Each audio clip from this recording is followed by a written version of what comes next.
Big boss മലയാളത്തിന്റെ ചരിത്രത്തിൽ classic ആയിട്ടുള്ള സീസണുകളിൽ ഒന്നായിട്ടായിരിക്കും സീസൺ ഫസ്റ്റ് അറിയപ്പെടുന്നത്.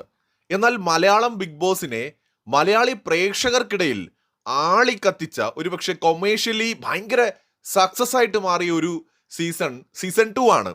ആ സീസൺ 2-വിൽ ആ സീസണെ ഒറ്റയ്ക്ക് ചുമലിലേറ്റി കൊണ്ടുപോയ ഒരാളാണ് നമ്മുടെ ഡോക്ടർ രജിത് കുമാർ. മലയാളം ബിഗ് ബോസിൽ പലരും ട്രോളിക്കൊണ്ട് പറയുന്നൊരു കാര്യമാണല്ലോ, രാജാക്കന്മാരെ ഉണ്ടാക്കുന്നു എന്ന്. എന്തായാലും മലയാളം ബിഗ് ബോസിൽ ശരിക്കുള്ള ആദ്യത്തെ രാജാവ് കളിച്ച ആള് ശരിക്കും നമ്മുടെ രജിത്തണ്ണനാണ്. പിന്നീട് ഇങ്ങോട്ട് രാജാക്കന്മാരുടെയും രായാക്കന്മാരുടെയും ഒക്കെ നീണ്ട നിര തന്നെ മലയാളം ബിഗ് ബോസ് കണ്ടു. റോബിനിലൂടെയും അഖിൽ മാരാറിലൂടെയും ഒക്കെ അതങ്ങനെ തുടർന്നുകൊണ്ടിരിക്കുകയാണ്. സോ മലയാളം ബിഗ് ബോസിൽ അങ്ങനെ പുതിയ പുതിയ താരോദയങ്ങൾ ഉണ്ടായിക്കൊണ്ടേയിരിക്കും. അതിൽ ചില താരങ്ങൾ കാലത്തിനതീതമായിട്ട് നിലനിൽക്കും എന്നൊക്കെ പറയുന്ന പോലെ ബിഗ് ബോസിൽ അങ്ങനെ നിലനിൽക്കുന്ന കുറച്ച് പേരുണ്ട്. അതിലൊന്നാണ് നമ്മുടെ സീസൺ ഫസ്റ്റിലെ സാബു, സീസൺ സെക്കൻഡിലെ രജിത് കുമാർ, സീസൺ 4-ലെ റോബിൻ, സീസൺ 5-ലെ അഖിൽ മാരാറൊക്കെ.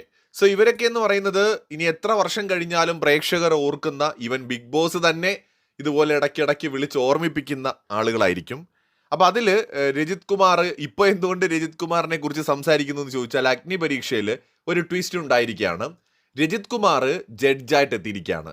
അതോടൊപ്പം തന്നെ വീണ, സീസൺ 2-വിലെ രജിത് കുമാറിന് ഓപ്പോസിറ്റ് ഗെയിം കളിച്ചൊരു സ്ട്രോങ് പ്ലെയർ തന്നെയായിരുന്നു വീണയും ജഡ്ജായിട്ട് എത്തിയിരിക്കുകയാണ്. സോ പുതിയ 2 ജഡ്ജസ് കൂടി ജഡ്ജിങ് പാനലിനൊപ്പം എത്തുകയാണ്. അതിൽ രജിത് അണ്ണന്റെ വരവ് ചില്ലറ വരവൊന്നും അല്ല. കാരണം മലയാളം ബിഗ് ബോസിൽ ഗംഭീരമായിട്ട് ഗെയിം കളിച്ചിട്ടുള്ള ഒരു കണ്ടസ്റ്റന്റ് ആണ്. അതിനി എത്ര കാലം കഴിഞ്ഞാലും നമുക്ക് പറയാതിരിക്കാൻ പറ്റില്ല.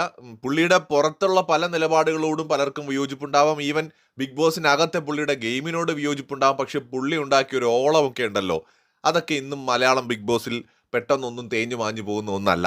എന്തായാലും അങ്ങനെ രജിത് അണ്ണൻ ബിഗ് ബോസിലേക്ക് വീണ്ടും എത്തിയിരിക്കുകയാണ്. അതൊരു ഗംഭീര വരവാകും എന്ന് നമുക്ക് വിചാരിക്കാം. കൂടുതൽ അപ്ഡേറ്റ്സുമായി കാണാം.